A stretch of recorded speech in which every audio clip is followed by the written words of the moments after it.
ஹாய்ங்க. வணக்கம் and welcome to my channel.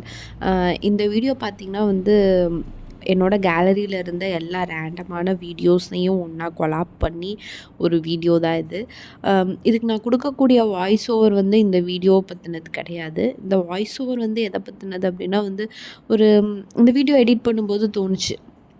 So அந்த thought, என்னோட பெர்ஸ்பெக்டிவ் அது அப்படியே ஒரு வாய்ஸ் ஓவராக கொடுத்தா எப்படி இருக்கும் அப்படிங்கிறது தான். இந்த வீடியோ நான் எடிட் பண்ணும்போது எது ட்ரெண்டாக இருந்துச்சு அப்படின்னா அஃப்கோர்ஸ் பென்குயின் வீடியோ தான். அதுதான் நான் ஸ்க்ரோல் பண்ணுற எல்லாம் என்னோடய ஃபீட் முழுக்க அதுதான் பென்குயின் வீடியோ தான் இருந்துச்சு. அதுக்கு முன்னாடி ரொம்ப வைரல் நியூஸாக இருந்தது கேரளா பஸ்ஸில் நடந்த இன்சிடெண்ட். அதுக்கும் முன்னாடி எது ரொம்ப ட்ரெண்டாக இருந்துச்சு அப்படின்னா பிக் பாஸில் அது பிக் பாஸ் ரொம்ப ட்ரெண்டாக இருந்துச்சு. சரி, இப்போ நீ என்ன தான் சொல்ல வர அப்படின்னு நீங்கள் கேட்டிங்கன்னா சொல்கிறதுக்கு ஒன்றும் கிடையாது.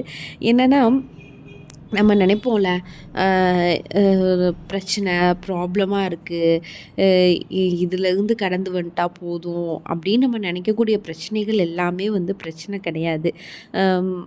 இவங்க என்ன நினைப்பாங்க, அவங்க என்ன நினைப்பாங்க, பக்கத்து வீட்டுக்காரவங்க என்ன நினைப்பாங்க, நம்ம ரிலேட்டிவ்ஸ் என்ன நினைப்பாங்கன்னு நம்ம நினைக்கிறோம்ல.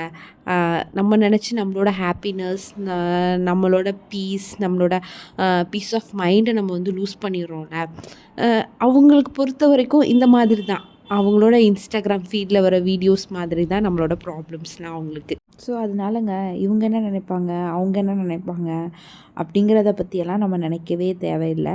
பிகாஸ் அவங்களுக்கு நமக்கு அது பிரச்சனை, அவங்களுக்கு அது ஒரு நியூஸ், ஒரு டைம் பாஸ்க்கு ஒரு நியூஸ், அவ்வளோதான். ஸோ யாரை பற்றியும் எதை பற்றியும் கவலைப்படாமல் நம்ம லைஃப் நம்ம பார்த்துட்டு வாழ்ந்தால் போதுங்க. பிரச்சனை வருதா, ஃபேஸ் பண்ணுவோம், அவ்வளோதாங்க. அண்ட் நிறுத்தி நிதானமாகவே வாழ்ந்துட்டு போகலாமே. தேங்க்யூ.